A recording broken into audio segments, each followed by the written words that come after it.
I feel keeping a promise to yourself is a direct reflection of the love you have for yourself. I used to make promises to myself and find them easy to break. Today, I love myself enough to not only make a promise to myself, but I love myself enough to keep that promise. That's a long one, but I'm going to read it one more time because then it sinks in, right?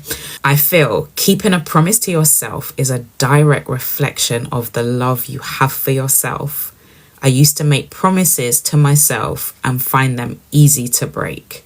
Today, I love myself enough to not only make a promise to myself, but I love myself enough to keep that promise. Woo! I love this quote. And this speaks directly to entrepreneurs, freelancers, anyone who is self-led, self-accountable. You don't have a boss watching the clock. You don't have a boss telling you what to do.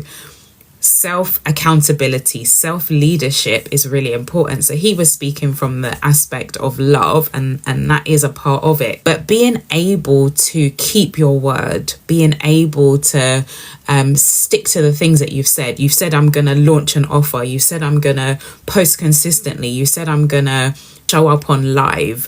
Every time we break those words to ourselves, what we're doing is chipping away at our confidence. We are chipping away at just the strength in our word to ourselves. We wouldn't break a promise to sometimes we do, but I would hope we wouldn't break promises to others. We're more inclined to keep those things, right? If we have a meeting in a diary, we're going to stick with it.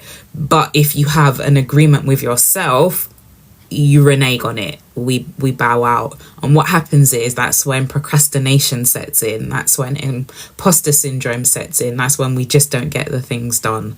So what is the thing that you need to promise, or you have already promised yourself that you haven't been honoring, you haven't stuck to? Have a think about that today. Think about that and maybe recommit to that thing that you said you were going to do. And that builds that muscle, that removes procrastination, and it just subconsciously, on a subconscious level, it lets you know that your word means something and your word is important.